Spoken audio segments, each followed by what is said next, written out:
What's up, guys? Kyle here again, and I am at In Stuff Music here in Pittsburgh, Pennsylvania, in order to do a blind comparison of the Mark IIC Plus, the new amplifier, versus an original 1984 DRG Mark IIC Plus. If you guys did not catch the original video for the blind shootout where everybody got their voting in, there will be a link down below in the description and the comments of this video. Go watch that before you sit through this, because this is essentially just going to be us revealing the results. And boy, are we about to cause some controversy. Just kidding. No, we're not, because they're very, very close. So if you guys caught that original video, we played a clean, a crunch, and a high gain riff through each amplifier back to back. And we basically just let you guys listen. We took the visual completely out of the equation. So you guys basically just had to guess based on what you were hearing, which amplifier was the original and which one is the new production amplifier. So without further ado, it is time to reveal how wrong you were. If you guessed that B was the new production amplifier, you need to go back to ear school, because the original was in fact B in all three of those applications that you guys heard. And obviously the new production amp was A. So really curious to see what you guys guessed on your end, because I honestly really don't know how it's gonna go. And I don't know, if you guys, one, are gonna be able to hear any differences on your side of the microphone, on the speakers, because I did not get to hear that before filming this. And also I wanted to see if you could pick out which one was the original, because there's so much hype, there's so much mythology around the original 2C Plus. Well, when you can't see the two amplifiers back to back, can you even pick it out of a lineup? Because in reality, if you thought that the new amp was the old amp and you were preferring the new amp the entire time, you played yourself. So real quick, I still have these hooked up to a live switcher. We have changed the settings a little bit. I tried to real quickly dial them back in, starting with the new 2C Plus.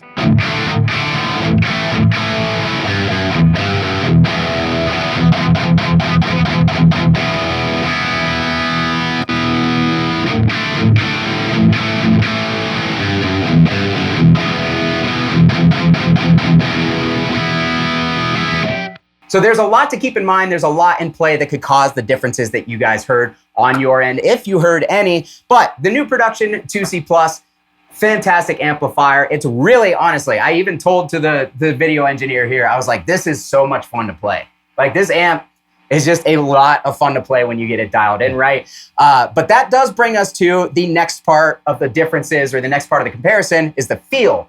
Feel is very important. Feel is really hard to communicate to the audience because you guys aren't here playing it for yourself. That being said, the newer amplifier seemed a bit more tight to me. It seemed a little bit tighter, a little bit punchier, a little bit more immediate as far as like pick attack and stuff goes. The old one was a little rounder, it was a little saggier, and overall I just thought that the mid profile on this amplifier was slightly different. I tried really hard in that initial clip to dial these in to be as close as I possibly could, and that mid-range was really the only area where I could not get them dead on with each other. But other than that, they were extremely close. But I actually do have somebody else who's gonna come in here, and so you're not just hearing from me. We've also got Jim, the guy who played the guitar for the clean and the crunch parts. All right, so Jim was the man who just played those lovely clean and crunch tones for you guys. Now, before Jim gets out of here, I wanna know, what differences did you notice in sound and especially feel between the two amplifiers? Because feel is the thing that is hardest to communicate to the audience on the other side of the camera. Yeah, so I mean, generally they're very close in the room. I'm not sure how that's going to represent on the mic, obviously, what the mic is capturing versus what I'm hearing here. I would say that the newer 2C is more immediate. It's not quite as it's not quite as spongy, so that like transient attack is more direct.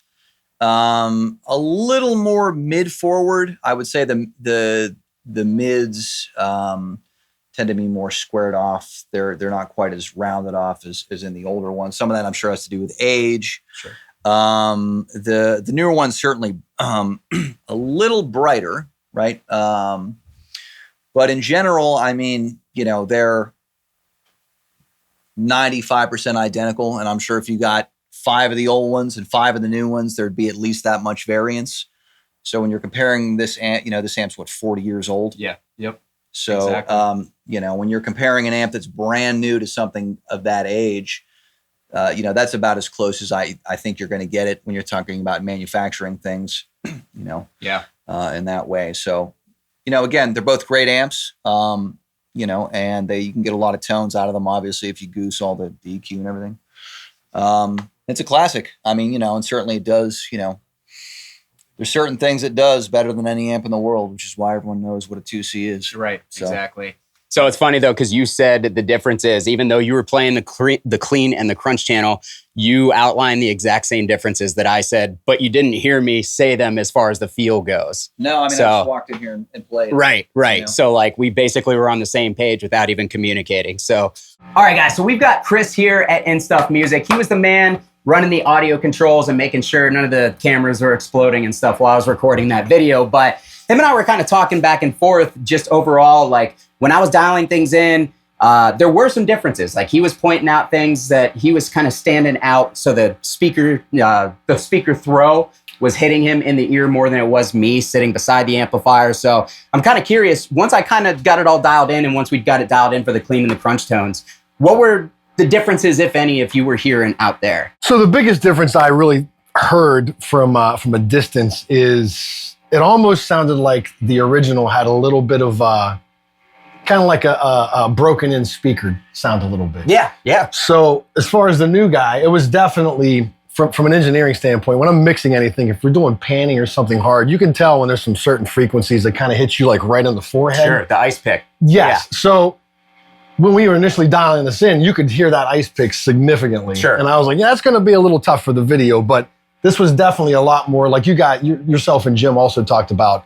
It's hitting you pretty quickly. Yes. As far as like the attack of the guitar. Yeah. And the old guy was, man, it was really, it was smooth. It had a little more rounded character. But again, I think a lot of the age has to do with that. And, sure.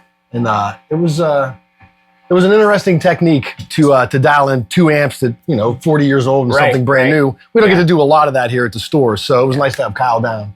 And, man, happy to do it. And hopefully we can do this again. For sure, yeah. They have a great store down here, honestly. I'm like, how have I never been to this store? Because it is loaded with awesome gear. But yeah, so like he basically touched on all the same stuff. And Chris is actually an audio engineer. So, he's not some idiot we pulled off the street. He is an audio engineer. He records bands and stuff. So from your audio engineer standpoint, do you think, say you were doing a full band mix with these amplifiers, do you think that those differences that you heard from a mix standpoint would be monumental in a mix, or would they be minimal? There is almost no chance that I'd be able to point out if these amps were dialed in specifically. Right. When you hear that, now you have a microphone involved and you have a different cabinet involved. Sure. Yeah, there's lots of filters. The cables going into the amps could be a little bit off, So from that point, man, I wouldn't be able to blind test these both. Yeah. I mean, because I knew ahead of time how this was going to go. Yeah. But in a studio, if somebody came in and rolled at, I'd have a really hard time picking out the two. I mean, and I think that's what Mesa was going for, because you cannot make these amps like for like. They cannot be direct apples to apples anymore because of the manufacturing processes, some of the materials you can't get anymore. I mean, I spent like an hour on the phone with the folks at Mesa, and they were just telling me the painstaking process that they went through in order to make sure that the knobs were exactly right. So like they went through, as far as they told me, they went through as much as they possibly could with, the original amplifiers, the exemplifiers. That's actually pretty good. I like that. The examples that they had on hand to make the new amplifier as close as humanly possible to the old one. And I do also want to note that we use the same exact tubes. I brought brand new tubes and used the same tubes in both amplifiers. So this is exactly the same between the two amplifiers. And I think, were there differences? Sure. They're probably more due to the age than anything else of the amplifier. And then once I got him dialed in, I mean, even Jim, who is sitting here, he at first was like, that one's a little different. This one's a little different. And then once I got him dialed in, he was like, all right, those are pretty much spot on. Yeah. So they are very close. So I want to hear from you guys down in the comments. What did you guess if you watched the original video, which you definitely should if you haven't yet? Go watch that original video. And then were you right?